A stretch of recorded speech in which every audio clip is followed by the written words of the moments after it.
Top ਦਾ issue ਆ ਡੈਪਟ ceiling ਨੂੰ, ਕਰਜ਼ੇ ਦੀ ਲਿਮਿਟ ਨੂੰ ਇਨਕਰੀਜ਼ ਕਰਨ ਦਾ। ਉਹਦੇ ਸੰਬੰਧ ਦੇ ਵਿੱਚ ਜੋ ਆਪਣੇ ਕੈਮਰਨ ਮਕਾਰਥੀ ਆ ਹਾਊਸ ਸਪੀਕਰ, ਉਹਨਾਂ ਨੇ ਕਿਹਾ ਵੀ ਕਾਫੀ ਪ੍ਰੋਗਰੈਸ ਹੋਈ ਹੈਗੀ ਆ, ਪਰ ਹਜੇ ਫਾਈਨਲ ਨਹੀਂ ਹੋਇਆ। ਤਿੰਨ ਚੀਜ਼ਾਂ ਜੋ ਮੇਨ ਜਿਨ੍ਹਾਂ ਤੇ ਗੱਲ ਇਸ ਟਾਈਮ ਅਟਕੀ ਹੋਈ ਹੈਗੀ ਆ, ਇੱਕ ਤਾਂ ਵਰਕ ਰਿਕੁਆਇਰਮੈਂਟ ਆ, ਜੋ ਲੋਕ ਫੂਡ ਸਟੈਂਪਸ ਜਾਂ ਇਦਾਂ ਦੇ ਬੈਨੀਫਿਟ ਲੈਂਦੇ ਆ ਉਹਨਾਂ ਦੇ ਲਈ, ਤੇ ਦੂਸਰਾ ਜੋ ਅਮੀਰ ਲੋਕ ਆ ਉਹਨਾਂ ਦਾ ਟੈਕਸ ਵਧਾਉਣ ਦੇ ਲਈ, ਤੇ ਤੀਸਰਾ ਗਵਰਨਮੈਂਟ ਦੀ ਸਪੈਂਡਿੰਗ ਘਟਾਉਣ ਦੇ ਲਈ। ਸੋ ਦੋਨੋਂ ਸਾਈਡਸ ਨੂੰ ਪਤਾ ਆ ਵੀ ਸਾਨੂੰ ਕਿਤੇ ਨਾ ਕਿਤੇ ਇਸ ਨੂੰ ਨੈਗੋਸ਼ੀਏਟ ਕਰਨਾ ਪੈਣਾ ਆ। ਤੇ ਹੋਪਫੁਲੀ ਕੈਵਨ ਮਕਾਰਥੀ ਨੇ ਕਿਹਾ ਵੀ ਰਾਤੀ ਵੀ 12 ਵਜੇ ਤੋਂ ਬਾਅਦ ਤੱਕ ਵੀ ਜੋ ਟੀਮ ਆ ਉਹ ਵਰਕਆਊਟ ਕਰਦੀ ਰਹੀ ਆ, ਤੇ ਬਾਕੀ ਦੇਖਦੇ ਆ ਵੀ ਕੀ ਡਿਸਾਈਡ ਹੁੰਦਾ ਹੈਗਾ। ਜੀ। ਤੇ ਰਮਨ ਜੀ, ਚਲੋ ਜੋ ਇਸ ਟਾਈਮ ਹਾਲਾਤ ਇਸ ਨੂੰ ਲੈ ਕੇ ਹੈ, ਇਸ ਦਾ ਟਰੱਕਿੰਗ ਦੇ ਉੱਤੇ ਅਸਰ ਵੀ ਪੈਂਦਾ?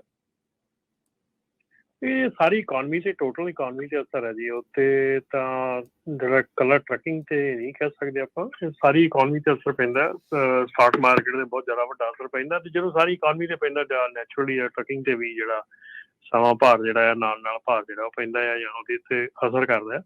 ਬਾਕੀ ਤਾਂ ਸਾਰੀ ਇਕੋਨਮੀ ਤੇ ਅਸਰ ਕਰਦਾ ਹੈ ਜੀ। ਜੀ ਧੰਨਵਾਦ। ਟੌਪ ਦਾ ਇਸ਼ੂ ਆ ਡੈਪਟ ਸੀਲਿੰਗ ਨੂੰ, ਕਰਜ਼ੇ ਦੀ ਲਿਮਿਟ ਨੂੰ ਇਨਕਰੀਜ਼ ਕਰਨ ਦਾ। ਉਹਦੇ ਸੰਬੰਧ ਦੇ ਵਿੱਚ ਜੋ ਆਪਣੇ ਕੈਮਰਨ ਮਕਾਰਥੀ ਆ ਹਾਊਸ ਸਪੀਕਰ, ਉਹਨਾਂ ਨੇ ਕਿਹਾ ਵੀ ਕਾਫੀ ਪ੍ਰੋਗਰੈਸ ਹੋਈ ਹੈਗੀ ਆ, ਪਰ ਹਜੇ ਫਾਈਨਲ ਨਹੀਂ ਹੋਇਆ।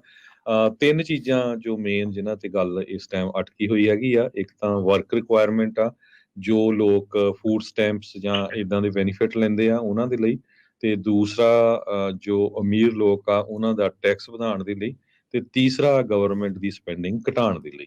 ਸੋ ਦੋਨੋਂ ਸਾਈਡਸ ਨੂੰ ਪਤਾ ਆ ਵੀ ਸਾਨੂੰ ਕਿਤੇ ਨਾ ਕਿਤੇ ਇਸ ਨੂੰ ਨੈਗੋਸ਼ੀਏਟ ਕਰਨਾ ਪੈਣਾ ਆ। ਤੇ ਹੋਪਫੁਲੀ ਕੈਵਨ ਮਕਾਰਥੀ ਨੇ ਕਿਹਾ ਵੀ ਰਾਤੀ ਵੀ 12 ਵਜੇ ਤੋਂ ਬਾਅਦ ਤੱਕ ਵੀ ਜੋ ਟੀਮ ਆ ਉਹ ਵਰਕਆਊਟ ਕਰਦੀ ਰਹੀ ਆ, ਤੇ ਬਾਕੀ ਦੇਖਦੇ ਆ ਵੀ ਕੀ ਡਿਸਾਈਡ ਹੁੰਦਾ ਹੈਗਾ। ਜੀ। ਤੇ ਰਮਨ ਜੀ, ਚਲੋ ਜੋ ਇਸ ਟਾਈਮ ਹਾਲਾਤ ਇਸ ਨੂੰ ਲੈ ਕੇ ਹੈ, ਇਸ ਦਾ ਟਰੱਕਿੰਗ ਦੇ ਉੱਤੇ ਅਸਰ ਵੀ ਪੈਂਦਾ? ਇਹ ਸਾਰੀ ਇਕੋਨਮੀ ਤੇ ਟੋਟਲ ਇਕੋਨਮੀ ਤੇ ਅਸਰ ਹੈ ਜੀ। ਉੱਤੇ ਤਾਂ ਜਿਹੜਾ ਕਲਰ ਟਰੱਕਿੰਗ ਤੇ ਨਹੀਂ ਕਹਿ ਸਕਦੇ ਆਪਾਂ, ਸਾਰੀ ਇਕੋਨਮੀ ਤੇ ਅਸਰ ਪੈਂਦਾ। ਸਟਾਕ ਮਾਰਕੀਟ ਦੇ ਬਹੁਤ ਜ਼ਿਆਦਾ ਵੱਡਾ ਅਸਰ ਪੈਂਦਾ, ਤੇ ਜਦੋਂ ਸਾਰੀ ਇਕੋਨਮੀ ਤੇ ਪੈਂਦਾ ਨੈਚੁਰਲੀ ਟਰੱਕਿੰਗ ਤੇ ਵੀ ਜਿਹੜਾ ਸਮਾਂ ਭਾਰ ਜਿਹੜਾ ਆ ਨਾਲ ਭਾਰ ਜਿਹੜਾ ਉਹ ਪੈਂਦਾ ਆ ਜਾਂ ਉਹਦੇ ਤੇ ਅਸਰ ਕਰਦਾ। ਬਾਕੀ ਤਾਂ ਸਾਰੀ ਇਕੋਨਮੀ ਤੇ ਅਸਰ ਕਰਦਾ ਹੈ ਜੀ। ਜੀ ਧੰਨਵਾਦ। ਟੌਪ ਦਾ ਇਸ਼ੂ ਆ ਡੈਪਟ ਸੀਲਿੰਗ ਨੂੰ, ਕਰਜ਼ੇ ਦੀ ਲਿਮਿਟ ਨੂੰ ਇਨਕਰੀਜ਼ ਕਰਨ ਦਾ। ਉਹਦੇ ਸੰਬੰਧ ਦੇ ਵਿੱਚ ਜੋ ਆਪਣੇ ਕੈਮਰਨ ਮਕਾਰਥੀ ਆ ਹਾਊਸ ਸਪੀਕਰ, ਉਹਨਾਂ ਨੇ ਕਿਹਾ ਵੀ ਕਾਫੀ ਪ੍ਰੋਗਰੈਸ ਹੋਈ ਹੈਗੀ ਆ, ਪਰ ਹਜੇ ਫਾਈਨਲ ਨਹੀਂ ਹੋਇਆ। ਤਿੰਨ ਚੀਜ਼ਾਂ ਜੋ ਮੇਨ ਜਿਨ੍ਹਾਂ ਤੇ ਗੱਲ ਇਸ ਟਾਈਮ ਅਟਕੀ ਹੋਈ ਹੈਗੀ ਆ, ਇੱਕ ਤਾਂ ਵਰਕ ਰਿਕੁਆਇਰਮੈਂਟ ਆ, ਜੋ ਲੋਕ ਫੂਡ ਸਟੈਂਪਸ ਜਾਂ ਇਦਾਂ ਦੇ ਬੈਨੀਫਿਟ ਲੈਂਦੇ ਆ ਉਹਨਾਂ ਦੇ ਲਈ, ਤੇ ਦੂਸਰਾ ਜੋ ਅਮੀਰ ਲੋਕ ਆ ਉਹਨਾਂ ਦਾ ਟੈਕਸ ਵਧਾਉਣ ਦੇ ਲਈ, ਤੇ ਤੀਸਰਾ ਗਵਰਨਮੈਂਟ ਦੀ ਸਪੈਂਡਿੰਗ ਘਟਾਉਣ ਦੇ ਲਈ। ਸੋ ਦੋਨੋਂ ਸਾਈਡਸ ਨੂੰ ਪਤਾ ਆ ਵੀ ਸਾਨੂੰ ਕਿਤੇ ਨਾ ਕਿਤੇ ਇਸ ਨੂੰ ਨੈਗੋਸ਼ੀਏਟ ਕਰਨਾ ਪੈਣਾ ਆ। ਤੇ ਹੋਪਫੁਲੀ ਕੈਵਨ ਮਕਾਰਥੀ ਨੇ ਕਿਹਾ ਵੀ ਰਾਤੀ ਵੀ 12 ਵਜੇ ਤੋਂ ਬਾਅਦ ਤੱਕ ਵੀ ਜੋ ਟੀਮ ਆ ਉਹ ਵਰਕਆਊਟ ਕਰਦੀ ਰਹੀ ਆ, ਤੇ ਬਾਕੀ ਦੇਖਦੇ ਆ ਵੀ ਕੀ ਡਿਸਾਈਡ ਹੁੰਦਾ ਹੈਗਾ। ਜੀ। ਤੇ ਰਮਨ ਜੀ, ਚਲੋ ਜੋ ਇਸ ਟਾਈਮ ਹਾਲਾਤ ਇਸ ਨੂੰ ਲੈ ਕੇ ਹੈ, ਇਸ ਦਾ ਟਰੱਕਿੰਗ ਦੇ ਉੱਤੇ ਅਸਰ ਵੀ ਪੈਂਦਾ?